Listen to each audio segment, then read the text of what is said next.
At a different time today. I'm your host, Shelby Wilburn. In this week's episode, we'll be exploring burnout, workplace well-being, and building regenerative cultures. Now, before we get into that, we're sending a big hello out to our audience today, our registered Zoom participants, as well as our friends streaming across our social platforms. And regardless of what platform you're on, let us know in the comments section. Speaking of comments, if you're in Zoom, make sure that you select everyone or all panelists and attendees so that we can see them. So I'm going to pop over to the chat. Where are you all joining in from today? Hawaii, nice. Denver, Texas. Wonderful. Well, for our regulars, it's great to have you back. For those of you that are new to your Brain at Work Live, welcome to the party. For some context, it is the title of one of the best-selling books by our CEO and co-founder, Dr. David Rock, and it's also the name of our blog and podcast. We are recording today's session, so if you're interested in a replay, be on the lookout for an email later today. That email is also going to include a survey for feedback, as well as a number of resources that are aligned to today's conversation. We also suggest putting your phone on Do Not Disturb, quitting out of your email and messaging apps. That's going to allow you to get the most out of today's discussion, and it's also going to help with your audio and video quality. And we love interaction, so feel free to share your thoughts and comments with us in the chat. Now, as we're about to kick off, get comfortable, stretch, relax, and we are going to dive in. So let's introduce our speakers for today. Our guest for today is a psychology researcher and practitioner whose work specializes in building cultures of psychological well-being in workplace settings. Specifically, she examines and applies empirically supported behavioral technologies, such as acceptance and commitment training, within healthcare systems by working collaboratively with executive leadership teams, management, and frontline staff, ultimately to make long-lasting, meaningful organizational change. She applies the principles of behavior science and design thinking to improve leadership, employee, and client experiences.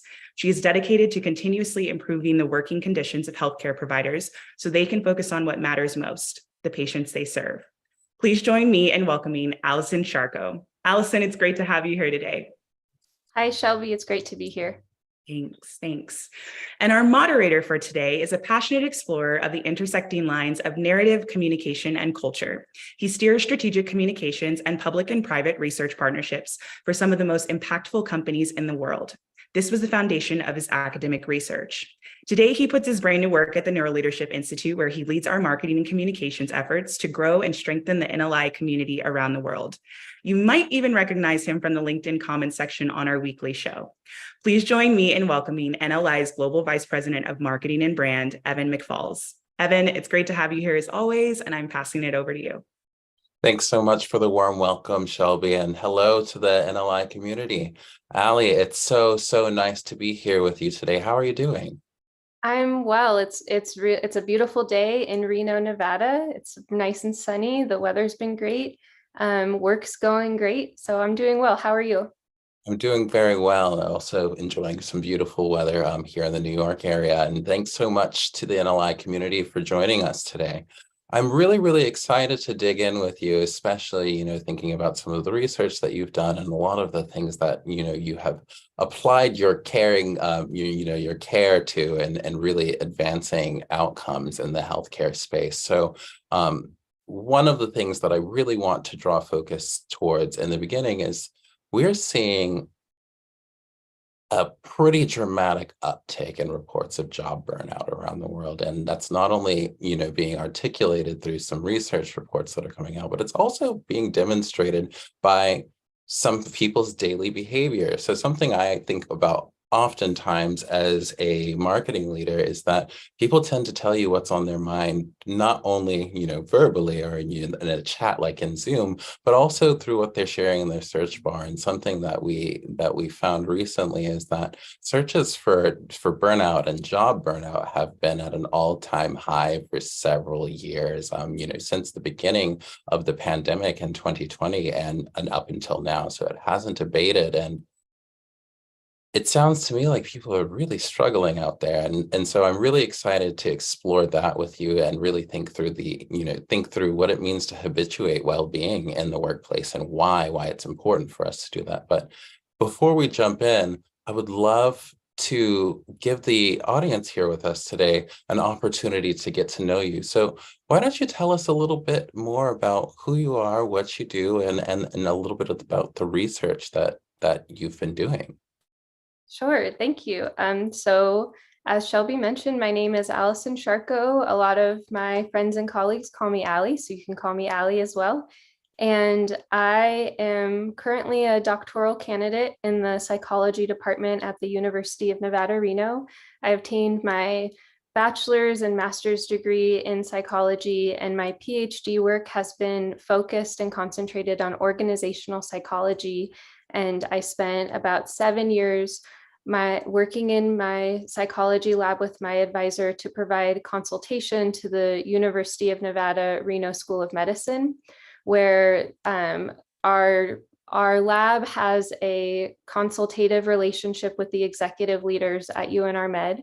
And we have been tasked over the past 10 plus years to systematically weave in evidence-based trainings for medical students around the themes of wellness, resiliency, implicit bias, cultural humility, and interprofessional communication between them and the nursing students. So I often tell people we're teaching all of the doctors the soft sciences or the soft skills of being a healthcare provider.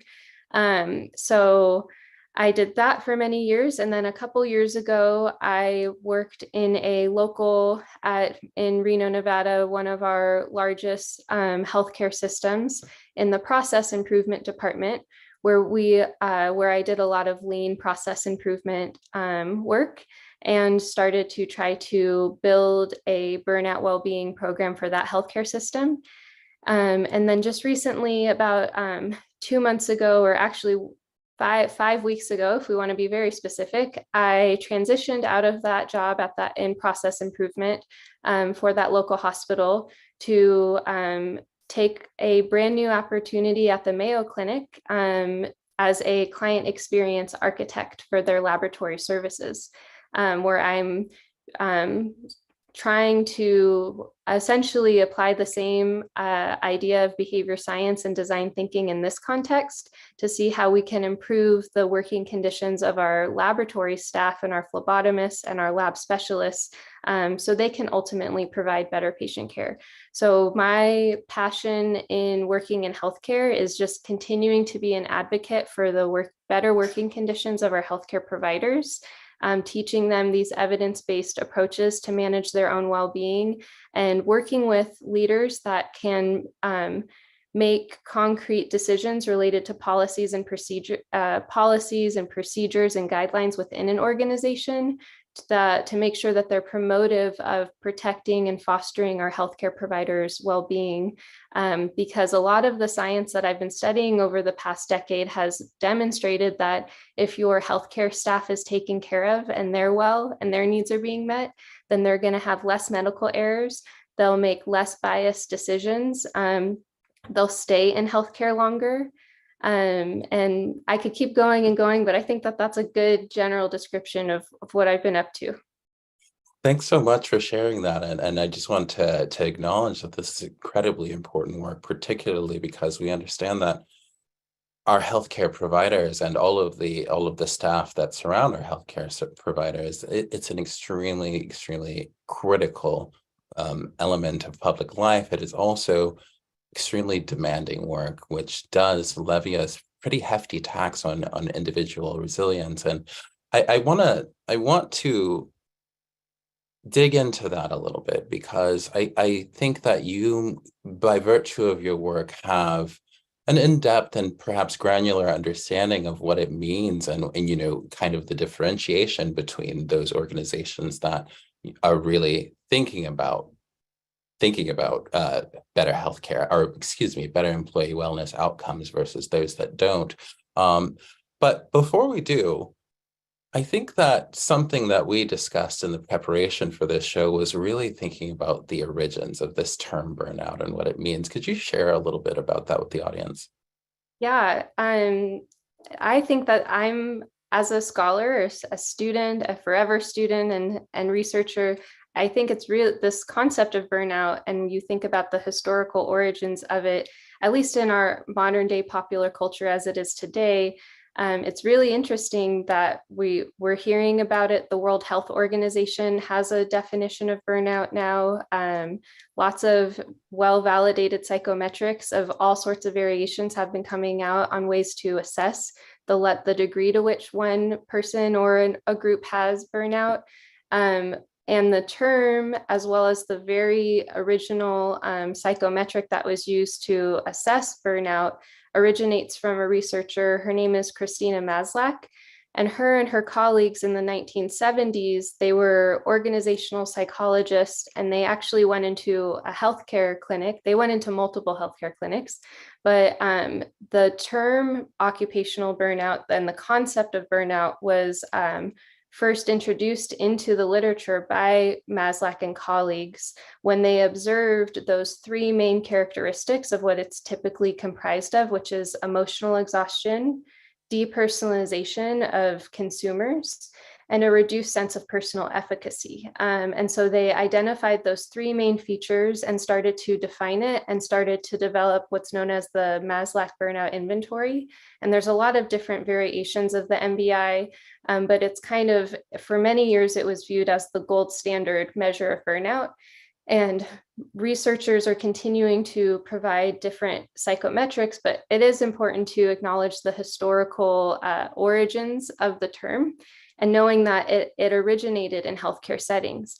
And what was really fascinating from my vantage point when the pandemic began is I had been working in a medical school for many, many years before the onset of the pandemic even began, charged with the task to help these students have resiliency skills to be able to mitigate and prevent burnout.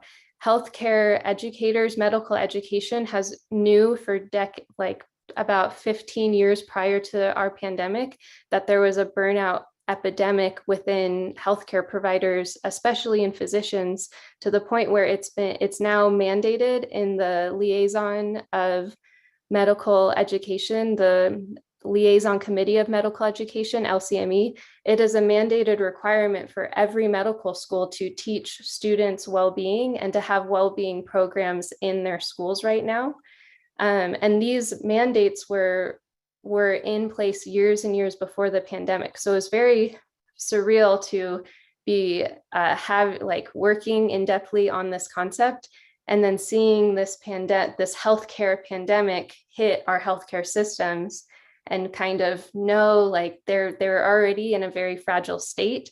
And this pandemic, I think, just kind of opened up Pandora's box and revealed how fragile our healthcare system really was in being able to maintain the quality of life of our healthcare providers.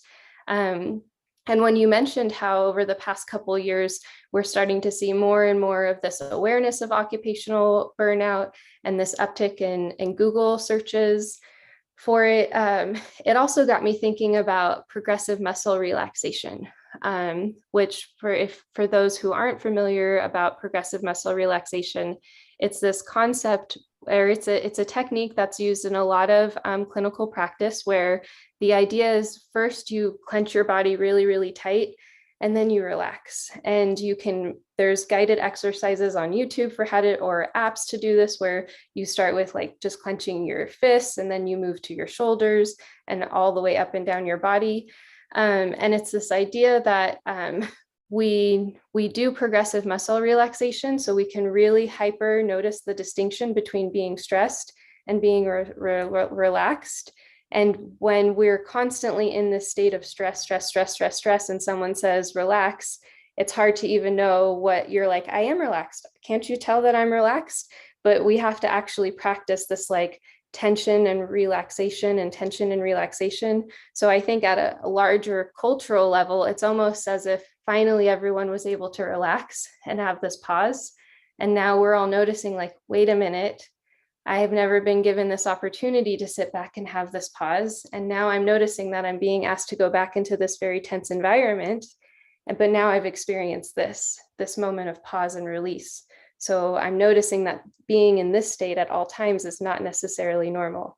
And when I speak about that, obviously I'm not talking about our healthcare providers, because they actually wound up going into a hyper state of tension. But it's also been very sad. We've seen a lot of people leaving healthcare over the past few years. A lot of physicians and nurses and healthcare providers have been retiring early, and a lot of newer healthcare providers are transitioning into other industries.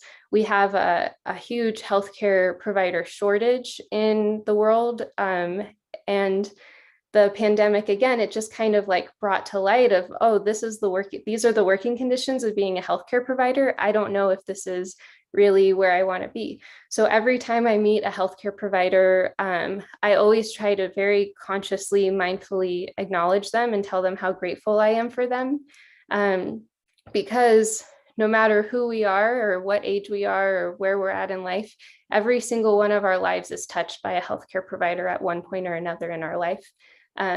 So it's really important to just acknowledge that this concept of occupational burnout, we've been knowing about this since like the 70s in the research. And it stems from this overarching issue of a faulty healthcare system that's been breeding this culture of burnout. And you've seen it kind of just expanding out into all other areas of work right now.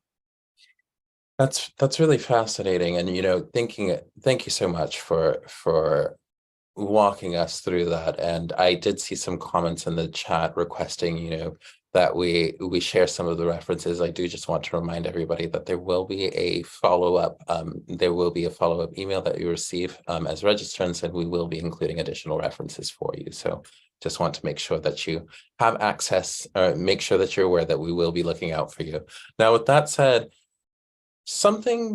there are two things that you touched on that I really want to get to. One of the things is we've been discussing burnout. You also mentioned stress. And I think that it may be helpful to our audience, before we get to a little exercise that I'd like to do, to understand the differences between stress and burnout. Could you tell us a little bit more about that? Yes, I do a lot of burnout stress management trainings for all sorts of individuals, from frontline staff to executive leaders. And I always like to use, it's kind of a funny example, but I think it helps hit the point. So for all of you out there, if a tiger now were to run into I'm assuming most people are in a room right now. If a tiger were to run into the room right now, what would you do? And just kind of think about what would I do if a tiger were to run into my room right now? Most of you will likely say, I'd be confused, I'd be startled, I'd have some startle response, I'd feel really uncomfortable, I'd feel scared, right? And it's all of us, regardless of our backgrounds or histories, if a tiger were to run into a room that we were in, we would all have this unconditioned startled response to this tiger. The tiger would be viewed as a stressor. But if the tiger were to, let's say the tiger ran into the room, we go, there's a tiger in the room. And then the tiger runs away and we see that it's running down the road. We would go, okay, the tiger is gone now. And we would go back to being relaxed. So that would be an instance of coming into contact with an acute stressor one time. And that's our stress response. But if, let's say, that event happened and then 30 seconds later, another tiger runs into the room and then runs away, and then another one runs into the room and runs away, and you're constantly coming into contact with lots of different these acute instances of stressors, then it starts to get into this case of chronic stress, or being in an elongated moment of stress, because your body doesn't have this opportunity to go from to, oh, okay, now I'm relaxed. There's not that release, that moment. You're just constantly being flooded with these stressors. And when it gets to that point where you're under an elongated exposure to stress, is when it turns into burnout, and we categorize it as burnout. So a stressor is a one-time event, and we know that sometimes stress could be good. We know that there's eustress, which could be good stress. There's distress, which is described as bad stress. But when we're chronically exposed to stress, it tends to, it will erode our well-being over time. And that's when we get into this mood of this state of burnout. Stress is often described as being overreactive or overengaged, whereas burnout can be described as being disengaged. And it's more of a general mood in a sense, rather than a fleeting feeling when you find yourself burnt out. Thanks so much for breaking that down for us. And in that vein, we are going to open up a poll. And so we actually want to check in with the audience. And so for those of you who are here with us in Zoom, we'll launch a poll that you can participate in directly. For those of you who are viewing us on our live streams across social media, please share your responses in the chat. But the first thing that we'd like to know, Ali, would you like to ask the group? Sure. I would love to know, for those willing to participate in this poll, have you experienced burnout before?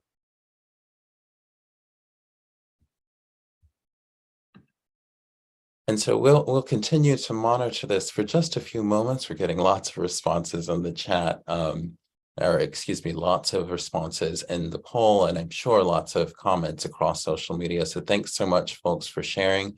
We'll keep the poll open for just a couple more moments while we give people a little bit of time to participate. All righty, I'm going to end the poll now, and I'm actually going to share the results because I think that it's very illustrative, and perhaps you can interpret them, Ali. Okay. Yeah, so for those that are not looking at a screen right now, maybe you're just listening to us discussing this, the results of the poll of the 112 people that participated just now, 85% reported that they have experienced burnout at some point in their life. 2% said no, and 13% said, I'm not sure. So this is I always love to ask this question when I do these trainings for teams, because it illustrates this overarching issue. When I said, you know, we work in a faulty healthcare system, and I'm just focusing on healthcare because that's my scope of practice. But many of you who are here today don't work in healthcare, and you're reporting that you've also felt burnt out. I've felt burnt out personally in my life as well. And so this is calling us to notice that we live in a faulty workplace system at large. Globally, if all of us have felt burnt out at one point or another in our life. And I like to ask this question as well, because it helps us have a little more self-compassion when we have found those moments where we've experienced burnout, to basically highlight that there's nothing wrong with us at the individual level. We are a product of our environment. I'm a behavioral scientist. We are a product of our environment. If we're in a nurturing environment, we're going to be less likely to experience burnout and stress. If we're in a really harsh climate, psychologically, culturally, environmentally, we're going to be more likely to experience burnout.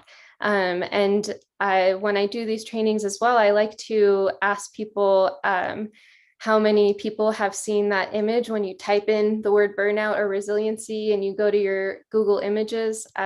Oftentimes you see this image of like this beautiful green sprouting up through this harsh concrete is a common image that's shown in burnout media. And we talk about resilience of where a lot of trainers historically have said, I'm here to teach you as an individual how to be that sprout that can grow even in this really, really harsh climate, this harsh concrete environment. But I think we have to think a little bit differently moving forward with this notion of burnout, knowing that every single person I've ever met has told me they've experienced burnout at one point or another, whether they work in healthcare or not. If they have worked in their life, they have experienced burnout. So we need to start imagining, rather than trying to teach the far and few to be these exceptionally resilient individuals that can sprout out through this harsh concrete environment, why don't we create really healthy, rich, nutrient soils let's get rid of the concrete, this harsh climate that people have to work in, and let's invest our time and energy in creating a rich, healthy soil foundation for multiple sprouts, for multiple people to sprout up and grow. Let's nurture our environments that people work in and live in every day. And let's create a culture of well-being, a culture of psychological safety, a culture of psychological flexibility. Let's focus on cultural systems level change, so that if you could go into an organization and ask by a show of hands how many of you have felt burnt out in the past year, and no one raises their hand because they're in a they're well taken care of in their day-to-day life. Thanks so much for that, Ellie. I want to take a moment because we have some really interesting questions unfolding in the chat here. And thanks so much to the NLI community for always being so curious in your inquiry. The first one that I want to address kind of calls back to the discussion that we were having about stress and the road to burnout. And it says here, how do we know when we need to address the chronic stress so that we don't fall into burnout? What might you tell somebody? Yes, this is a great question, and this leads into a lot of that empirically supported work that Shelby had mentioned that I do. So, and those programs that we've been building in these medical schools. So I focus primarily on acceptance and commitment training, which is a variation of acceptance and commitment therapy, and or ACT. And ACT has been studied for about 40 years now.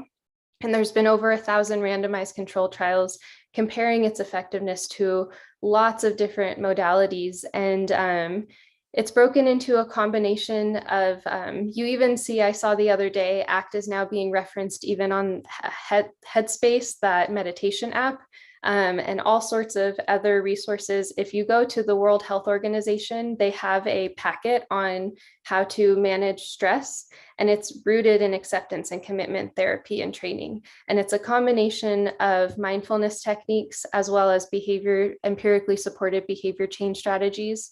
So the best method, I think, to help us start to identify the precursor symptoms of burnout when we've been exposed to stress a little too long and we need to self-regulate or change something drastically in our life, is a really well-known, super ancient practice that originates from Eastern traditional mindfulness practices, which is tuning into our five sense experiences, into our body, having a daily meditation practice. And the idea around it is it's not stress reduction so much as it's stress management.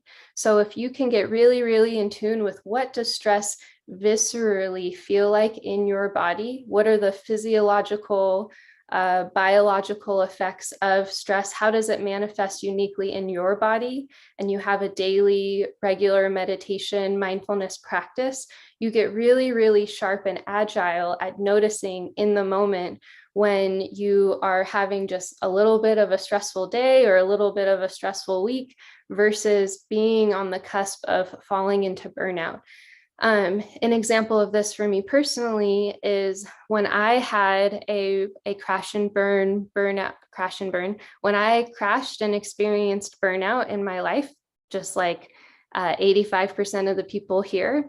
For me, what was showing up in my physical body is I get an eye twitch, and I only get it in my right eye. I don't get an eye twitch in my left eye. I get it right. I know it very, very well. Me and this eye twitch have become very good friends over the years.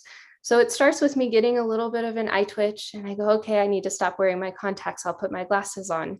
And if I don't address the eye twitch, if I keep going, then a couple days later, it turns into a migraine. And if I don't address the migraine, then the next thing I know, I have a full-blown, full-body migraine. I am knocked out. I'm canceling all my work meetings. I'm canceling my weekend plans, and I am crashing. And I am like in the dark, away from all stimulation, just to recover from this super intense migraine. But now that I have this daily ritualistic mindfulness practice, and I've had this education about the way that stress shows up in my body, the moment that I get an eye twitch now, I know that is actually the first sign that how much water have I been drinking? That it's like a signal for me to then tune in and step back and say, how much water have I been drinking? How well has my sleep been lately? How much caffeine have I had lately? Do I really need to make it to that friend's birthday party tonight? Or can I cancel because maybe I actually just need to rest and take it a little easy? How long have I been staring at the screen today? Oh, I have 5 meetings scheduled tomorrow. Maybe some of these can be moved around so I can have like a slower morning tomorrow to just reset and take a breath. And I'm just speaking about me personally, but I invite everyone in the audience to think about when you have experienced burnout or when you have found yourself in a state of too much stress. How is it manifesting in your own personal body? Yes, these alerts that are signaling off in your body. Sometimes people have told me they feel like really, really low energy. Like they just have, like, it's so like that morning you wake up and you're like literally trying to drag yourself out of the bed. It's so hard to crawl out of bed that morning. And even a coffee isn't doing it for you. Some people tell me they have stomach aches, like you get GI issues going on. Some people, I also get shoulder pain. I know a lot of people, we all have like the T-Rex arms. We get the shoulder pain, we get the lower back pain, the headaches, the migraines, the lack of focus. A lot of people tell me too, they're hypersensitive. It's like that moment where it's like your partner is doing the tiniest little thing that in most situations you're like, oh, that's kind of cute that they're doing that little thing. But when you're burnt out, you're like, why are they doing that thing? It's so annoying. Or you go and you're working with your colleague and they drop a paperclip and suddenly it's like it's the biggest issue in the world that they dropped a paperclip. So that hypersensitivity to the people around you, you're a little shorter. That depersonalization we talked about, where you're starting to treat your consumers as numbers rather than human beings. But it's all individual. Some of us are going to get headaches. Some of us are going to get backaches. So reflecting on your own practice, and the more that you have a ritualistic daily mindfulness practice, you're building your present moment awareness muscle, and you're getting stronger at identifying those alerts sooner rather than later. Thank you. Thank you so much. And really enjoying the thoughtful questions and observations that our NLI community is sharing with us today. I want to think through some questions that are there's so many great ones today, and something in the QA they asked, would you further describe being taken care of in your day-to-day life at work? And I actually want to weave that into a question that comes to mind for me. So at Neuroleadership Institute, we often describe culture as shared everyday habits. And I know that we've been discussing kind of interventions against burnout and interventions toward well-being kind of on an individual level. But something that you described was the fact that climate, our working climate, for example, has a significant impact on our well-being outcomes, essentially. With that in mind, could you discuss some ways that organizations might habituate well-being, mitigating the fast journey to burnout? Yeah, there is a really great paper, and we have generated a list of references, academic peer-reviewed literature that we can share at later. So I'm going to refer to one of those papers, which was by Shapiro et al. And what they did is they essentially took Maslow's hierarchy of needs model and they translated it into a needs assessment for hospital systems, which I think could easily be translated into other workplace settings. But so I think one of the fastest, quickest, easiest way for leaders to ensure that their employees are being taken care of is actually a really simple basic needs assessment of we also obviously have to include financial well-being because we live in a capitalist society. So are you paying your employees enough to reasonably live within the the median cost of living in whatever area of the world that they're living in. Can they have housing? Do they have enough financial resources to have housing?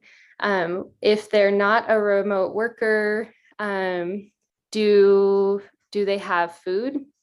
Opportunities to take breaks? Like even something as simple as like an opportunity to take a nap. Are they going to get written up by HR? Or do you have spaces around if someone needs to take a nap or go on a walk? Access to food, access to in healthcare, it becomes really interesting when you think about the way that shifts are scheduled in healthcare. Sometimes nurses are used to working 3 or 4 days, 12-hour shifts at a time. Are your staff do you have enough staff so that if someone needs to step away to do something as simple as using a restroom, or if it's a lactating mother, are there spaces physically in the space for them to breastfeed when necessary, to honor their own biological needs? So I would start with the really simple fundamental of, are their basic needs being met on a very human level? And when I say access to food as well, that's not just, oh, yeah, we have a vending machine that's full of sugar. Do they have access to nutrient-rich food that's going to sustain them over time? And if they're remote workers, are we financially compensating them enough so that they can have access to those basic needs that they need? So then once those needs have been met, are there opportunities within their day-to-day workflow to engage in what Maslow discussed as self-actualization? Continuous education, continuous learning opportunities. We also have social needs. If you're a remote worker, do you have coffee time breaks that are scheduled where the objective of being together is to just socialize, just get to know each other on this very human level, or learn a new skill together?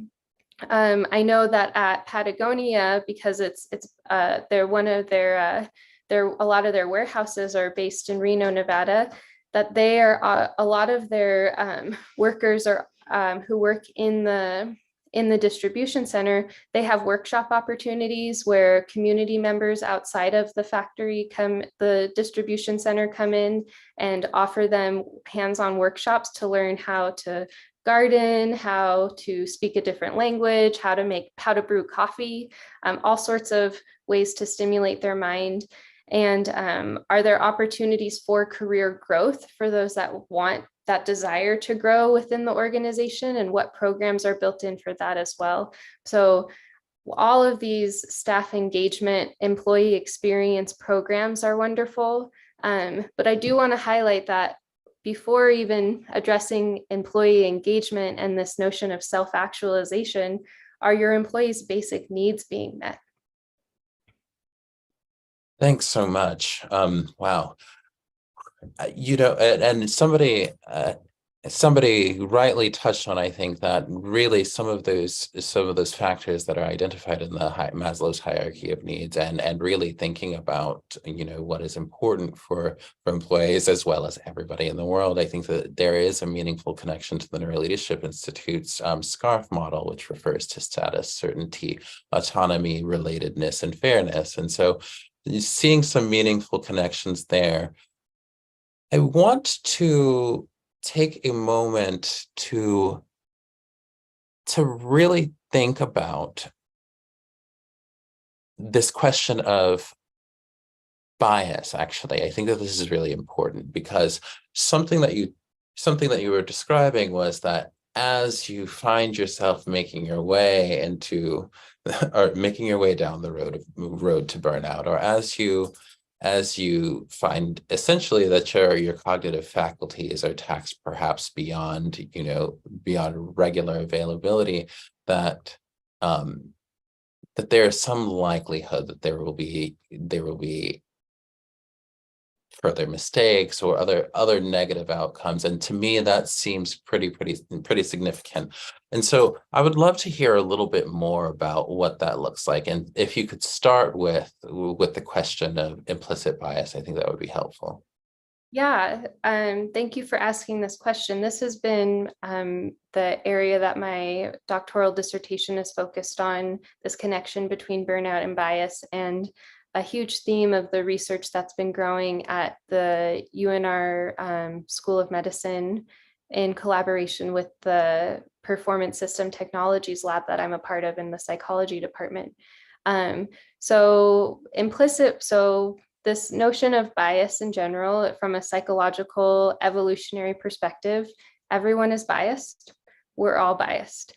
And we all have explicit biases and we all have implicit biases. And Kahneman wrote a Nobel Prize winning, he did Nobel Prize winning award work on this and wrote this book called Thinking Fast and Slow, which describes a lot of all variations of implicit biases that we have and these cognitive heuristics, but you can almost think of them as cognitive shortcuts that we all make in our day-to-day life that have evolved due to our history of reinforcement with coming into contact with a social world.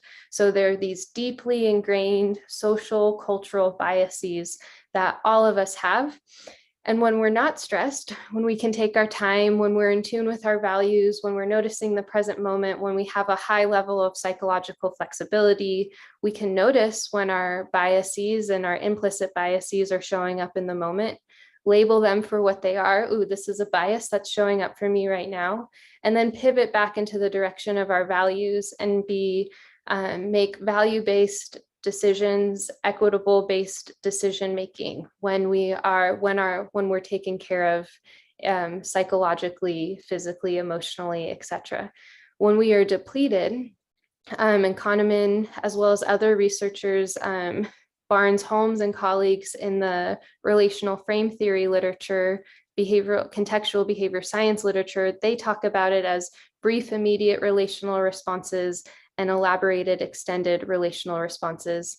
They're talking about the same thing, implicit versus explicit bias. And there's this general consensus is that when we are stressed, when we're tired, when we're multitasking, when we're overwhelmed, these are the conditions when we are more likely to go back, default to those cognitive heuristics, those cognitive shortcuts, and and lean more on our implicit biases rather than our explicit value-based decisions. And this is why we really need to be thinking about this in human service work in healthcare, because like I said, we know now that healthcare as it is right now is a breeding ground for burnout to emerge in all of our healthcare providers, no matter how big of a heart that healthcare provider has. Every healthcare provider I've ever spoken to goes into healthcare with the most pure intentions of they want to help patients, they want to make people better, they want to be healers to sick when our community members are sick. But when you're placed in this breeding ground of burnout where you don't have enough sleep, you don't have access to nutritious food, you're asked to go, you're told you get 15 minutes at a time to work with each patient, and then it's on to the next one, you're more likely to be burnt out. You're more likely to fall back on your individual cognitive heuristics and make shortcuts in your decision making. And so there's been some research coming out from the Mayo Clinic, actually, that's been making this connection between the degree to which a healthcare provider is burnt out and the degree to which they engage in biased healthcare decision making, and it ultimately leads to healthcare disparities. I would even make an extension to say that burnout in and of itself is a healthcare disparity. We know that certain populations, for example, healthcare providers who don't have the option to do remote work, they are at an increased risk for experiencing extreme levels of burnout than those that can have more autonomy in their workflow and day-to-day setting. And it's not just healthcare workers. Like I said, every single human has bias, implicit and explicit. There is also some groundbreaking work with judges that found, and it's known as the hungry judge effect, which shows that judges, if someone is sitting in front of a judge about to be sentenced right before lunch, their lunch break, and the judge is hungry, they're more likely to give that person a harsher sentence than if someone were to be, if their case were to be presented to the judge right after that judge's lunch break. So we can see how our biases are constantly shifting the way that we view the world and the way that we make decisions. And this is also why I want to emphasize that stress is inevitable and it's not always bad. Like we said, we have eustress. Stress is an inevitable part of being a human, and being uncomfortable is an inevitable part of being a human, and having biases are also an inevitable part of being a human. If you look into the artificial intelligence AI literature, there's a lot of concern with biased AI because it's biased humans that are creating these algorithms. So being biased is human, being stressed is human. And I try to emphasize it might be more effective rather than trying to focus on stress prevention or stress rejection, bias prevention, bias reduction. Why don't we try to focus on stress management, bias management? And when we notice that I'm stressed, we can accept that, yes, this is happening. What can I do now moving forward to engage in value-based actions? Oh, I just had a biased thought. What can I do now to notice it and then move in the direction of my values? Thank you so much for sharing that. And I think that, in a lot of the work that we're doing here, we focus with regard to for bias in particular, we focus on this idea of mitigating bias and really making sure that we are at least acknowledging it and then mitigating it. I think that that's a critical part of, I think that's just a critical strategy because, again, if you have a brain, you have bias. It's what you do about it that matters. Now, I wanted to dig in a little bit because there was a really interesting conversation happening about and actually I'll just say, and a call back to last week, we were talking about generational diversity in the workforce, and then I saw some discussion happening in the Zoom chat here where somebody mentioned that 85% of people raising their hands in today's discussion and saying, I have experienced burnout. That seems a little bit high. And they asked, have we lost our ability to cope? To cope with stress. I won't answer that myself, but what I will say is I think it introduces an interesting question for us to dig into, kind of building on this idea of generational diversity. To a degree, and in last week's discussion, I think that one thing that came up was that there's actually quite a lot that we have in common with our, across generations across generations in relationship to work. Now, that being said, some things have changed. We have seen in the job market, especially during the period of the Great Resignation, the Great Reshuffle, that employees were speaking up a lot more about these sorts of things. And, work-life balance or work-life integration has come up quite a bit. So what I'd love to ask is, perhaps thinking through this generational lens or thinking about how things are changing in the big wide world of work, how do you see employers evolving to better, well, I suppose part of me wants to say to better accommodate the needs of employees, which I think is critical, but also I think that there's this business case or ensuring that there's a strategic alignment with the priorities of the business. And from where I said, I will go ahead and acknowledge my bias right now in saying that I think that healthy employees who are well, lead to healthy outcomes for the business. Now, not everybody may agree, but I would love to hear your perspective, particularly because I know that some of the headlines, at least, which I can speak to, and being a millennial myself, I know that this is like a really common thing during my coming up in the workforce, was this discussion about how generationally, as you veer a little bit younger, there's just this greater need to voice that people have expectations that their workplaces should be sustainable, regenerative. What is your perspective on that? That's a great question. And Yeah, it's a really great question. I think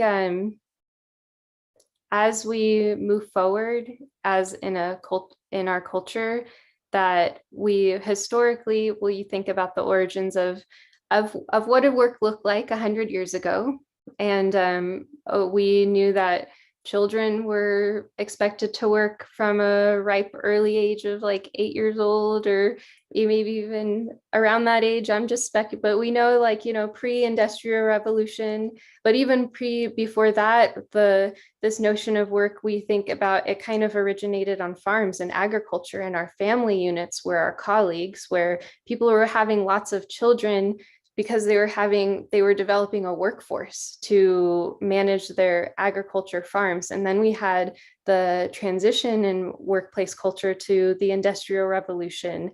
And then we were advocating for, why don't we work 5 days a week? And then, you know, with Dolly Parton, and we had this 9 to 5 movement of why we should be working 9 to 5. And those sound like good hours for us to be working. And obviously there's still farmers and people who have not been working those traditional working hours and the traditional Monday through Friday jobs. But when we talk about this concept of work in these discussions, we're normally thinking about the modern day depiction of this.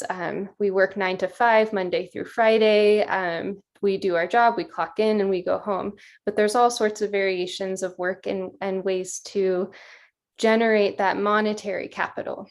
And when we've spoken about work historically, we've been really focused as a culture of, well, what is the monetary capital that I'm acquiring through giving you my time and my energy and my resources? And I think what's happening now, and what the pandemic, a silver lining of the pandemic, with us being able to sit back and reflect on, what am I doing with my life? What is the bigger picture? Is we're having this collective consciousness shift towards not only asking ourselves, what is the financial return of being a part of this organization, of my identity being fused and tied to the identity of this brand that I now embody in my day-to-day life, but what's my social capital? What's the cultural capital that I'm gaining as a function of being a part of this organization and giving my time and energy and spending majority of my life with these people around me? And I think with the onset of the internet too, we can step outside of our cubicle and our geographical location, and you could be living in one part of the world and working for an organization whose core operation is in another part of the world, and you can be a remote worker contributing to them, and your options have expanded greatly to the point where now employees have the option to choose where they're going to work. It's not just the 2 big companies in the town that you happen to be born in. You can work anywhere. You get to choose. You get to go online and do your research and talk to different people who work at these organizations. And you also get to decide, is this a place that I want to be spending my time, my give, and what social benefits am I going to accrue from this? What are the cultural benefits that I'm going to accrue as well? And this notion of, are we losing our sense to cope to stressors?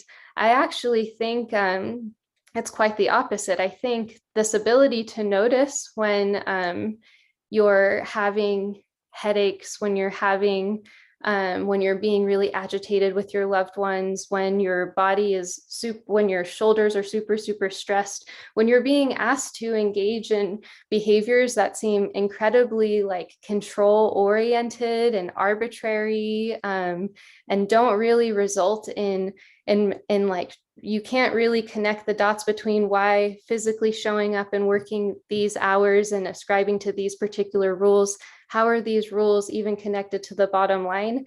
I think the ability to feel empowered to say, wait a minute, this doesn't logically make sense. Can you provide some clarity why we're doing things this way rather than that way? And actually, I think if we were able to do things this way, maybe we would be sustainably productive over time. Calling that out, bringing that into the zeitgeist, bringing that into people's explicit awareness and consciousness, I think that is coping.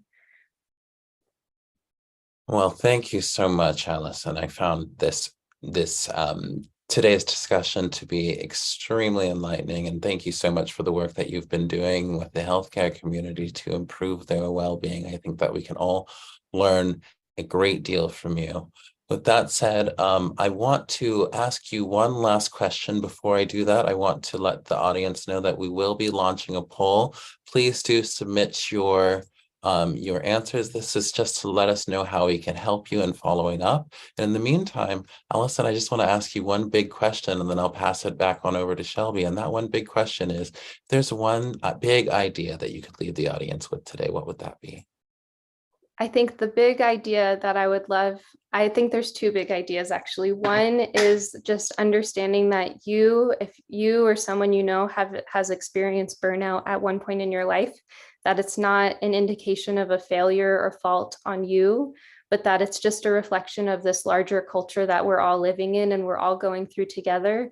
And the other thing that I would love to leave you all with is to please thank a healthcare worker. Next time you come into contact, if you know someone personally, just please thank them for really rolling their sleeves up and showing up every day to do the work that they do to keep us all safe and well. Thank you so much. And yes, absolutely. Thank a healthcare worker. Well, folks, that was Allison Sharko, Director or Client Experience Architect at the Mayo Clinic and an incredible doctoral researcher. Thanks so much for being here with us, Allison, and welcome back, Shelby. Thank you both for that discussion. It was so wonderful. As we said, the poll is up, so let us know how we can help you in the future. Thank you for attending today. As always, we really appreciate you being here, sharing your thoughts and comments with us. We'd also love to hear your feedback. So if you have ideas for future episodes and topics that you're interested in, let us know. Just some announcements, Insider Exchange. This is specifically for our senior executives. If you're interested in that, check it out. And then also the podcast. So if you like today's session, you can hear other sessions in this one as well on our podcast. So search for Your Brain at Work Live wherever you listen, and we will see you back here next week. Have a wonderful day, and thanks for joining us at a different time.